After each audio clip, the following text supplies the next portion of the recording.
Hi guys, welcome back. I am RK Ranjan and you are watching English with RK Ranjan. अगर आपने अब तक मेरे channel को सब्सक्राइब नहीं किया है तो प्लीज मेरा चैनल को सब्सक्राइब जरूर करें। चलिए आज का वीडियो हम स्टार्ट करते हैं और इस टॉपिक का जो नाम है इसका क्या है, future perfect continuous tense. Clear. इससे पहले फ्यूचर परफेक्ट कॉन्टिन्यूअस से पहले टेंस के जितने भी पार्ट्स होते हैं वो सभी मैंने ऑलरेडी जो है यूट्यूब पे अपलोड कर दिया है। अगर आपने अब तक नहीं देखा है तो प्लीज उसे जाकर देख लें, अपने डाउट्स को क्लियर कर लें। तो चलिए आज हम बात कर रहे हैं किसका, फ्यूचर परफेक्ट कॉन्टिन्यूअस टेंस का। तो चलिए सबसे पहले हम ये जानते हैं कि इसको हम आइडेंटिफाई कैसे करेंगे, दैट मीन्स इंडिंग। तो किसी भी हिंदी सेंटेंस के अंत में, अगर किसी भी हिंदी सेंटेंस के अंत में क्या रहे, गौर से देखिए, ता आ रहा होगा। क्लियर।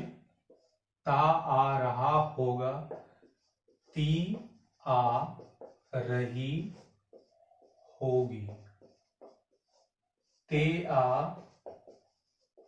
रहे होंगे, या फिर टाइम प्लस से बीच में कुछ भी हो, लास्ट में अगर क्या हो, गा गे गी, तो वो जो है सेंटेंस आपका हिंदी सेंटेंस जो है, जैसे देखेंगे किसी भी हिंदी सेंटेंस के अंत में अगर जो है इनमें से कुछ भी हो तो हमें ये समझ लेना है कि ये जो सेंटेंस है ये सेंटेंस किसके अंतर्गत है, फ्यूचर परफेक्ट कॉन्टिन्यूअस का अंतर्गत।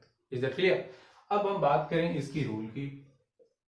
तो रूल का अगर बात करें तो इसका रूल क्या होता है वो चीज गौर से देखिए, सब्जेक्ट प्लस शैल या will plus have plus been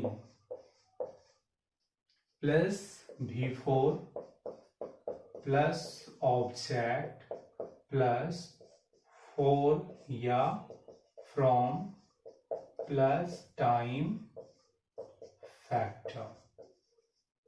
अब यहां पे देखिए, सब्जेक्ट प्लस सेल या will plus have plus been plus before plus object plus for या फ्रॉम प्लस टाइम फैक्टर। तो सबसे पहले मैं आपको एक चीज बता दूं कि इससे पहले हमने प्रेजेंट परफेक्ट कॉन्टिन्यूअस को देखा है ना, और पास्ट परफेक्ट कॉन्टिन्यूअस को देखा। तो उसमें जो है यहाँ पे क्या था, सिंस या फॉर।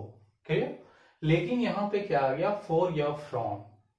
तो फॉर तो अपने जगह पे रहा है ना, लेकिन यहाँ पे सिंस का प्रयोग नहीं हुआ। तो याद रखना है कि फ्यूचर परफेक्ट कॉन्टिन्यूअस टेंस में सिंस का प्रयोग नहीं होता। जिस अर्थ में, that means point of time के लिए हम लोग जो है वहां पे क्या करते थे, सिंस का प्रयोग करते थे।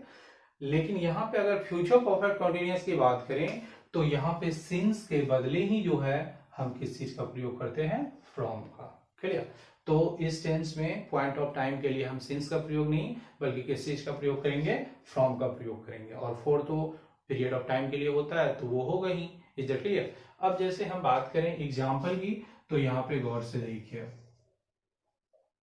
एग्जाम्पल की अगर बात करें तो एग्जाम्पल देखा जाए, जैसे अगर हम बोलें क्या, उस चीज को समझिए, सुबह से वर्षा हो रही होगी। Is that clear. अब या फिर इस तरह से हम देखते हैं, वे लोग सुबह से, वे लोग सुबह से आपको ढूंढ रहे होंगे। या फिर हम इस तरह से बोलें क्या, कि वह आपको 4 घंटों से, वह आपको 4 घंटों से पढ़ा रहे होंगे, है ना। तो इस तरह का कोई भी एक सेंटेंस हम लेते हैं और देखते हैं। जैसे देखिए, वह 4 दिनों से, वह 4 दिनों से आपको पढ़ा रहे होंगे। अब यहां पे देखिए, वह 4 दिनों से आपको पढ़ा रहे होंगे। तो गौर से देखिए, 4 दिन, तो ये किस चीज को दर्शाया, टाइम को, 4 दिनों।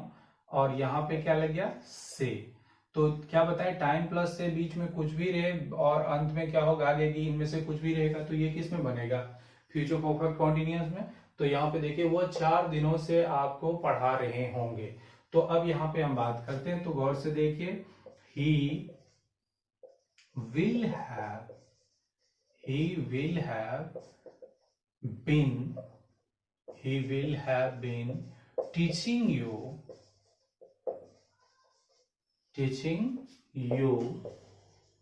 for 4 days. He will have been teaching you for 4 days. अगर इसका नेगेटिव बनाना हो तो नेगेटिव क्या हो जाएगा? He will not have been teaching you for 4 days. Is that clear? तो इसे हम इस तरह से बना सकते हैं. अब जैसे एक सेंटेंस, अब जैसे ये तो क्या था, चूंकि 4 दिनों से, ये क्या था आपका पीरियड ऑफ टाइम था, इसलिए हम यहाँ पे क्या किए, फॉर का प्रयोग किए, है ना. तो लेकिन अगर जो है क्या हो, वहां पे जो है पॉइंट ऑफ टाइम हो. जैसे अगर हम बोले सुबह से वर्षा हो रही होगी. अब यहाँ पे गौर से देखिए, सुबह, तो ये क्या है, पीरियड ऑफ टाइम है. तो यहाँ पे इसे हम कैसे बनाएंगे, it will have been raining, it will have been raining from morning. यहाँ पे सिंस नहीं करना, क्यों? क्योंकि मैंने क्या बताया कि फ्यूचर परफेक्ट कंटिन्यूअस में सिंस का प्रयोग नहीं होता. सिंस के बदले यहाँ पे क्या होता, फ्रॉम का प्रयोग होता है. क्लियर? अगर हम बोले वह 5 बजे से यह कार्य को कर रहा होगा. तो यहाँ पे गौर से देखिए 5 बजे, तो यहाँ पे ये क्या है, पॉइंट ऑफ टाइम है. He will have been doing this work from 5 o'clock. Is that clear? तो यहाँ पे क्यों लगाए फ्रॉम, क्योंकि ये जो है क्या है, पॉइंट ऑफ टाइम है. अगर हम ये बोले वह वर्षों से इस कारखाने में कार्य कर रहा होगा. He will have been working in this factory for years. अब यहाँ पे क्यों, क्योंकि वर्षों से, किसी भी ईस्वी का नाम नहीं था, तो ये क्या था, पीरियड ऑफ टाइम. लेकिन अगर मैं यही बोलूं कि वह 2015 से इस फैक्ट्री में, मतलब इस कारखाने में कार्य कर रहा होगा. तो यहाँ पे गौर से देखिए 2015, तो ये क्या है, पॉइंट ऑफ टाइम है. तो he will have been doing, या he will have been working in this factory from 2015. जैसे अगर हम बोले वह सुबह से आपका पीछा कर रहा होगा. He will have been chasing you from morning. अगर यही रहे कि वो घंटों से आपका पीछा कर रहा होगा, तो he will have been chasing for hours. Is that clear?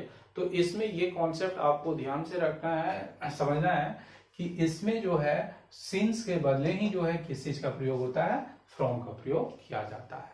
तो आई होप कि अब आपको जो है फ्यूचर परफेक्ट कंटीन्यूअस टेंस में कोई भी डाउट्स नहीं होगा, है ना. अगर आपको मेरा ये वीडियो जो है पसंद आया हो तो आप इसे जो है क्या करेंगे, लाइक करेंगे, है ना, शेयर करें और कमेंट करें. अगर आपने अब तक मेरे चैनल को सब्सक्राइब नहीं किया है तो प्लीज मेरे चैनल को सब्सक्राइब जरूर करें. फिर मिलते हैं नेक्स्ट वीडियो के साथ. Thank you.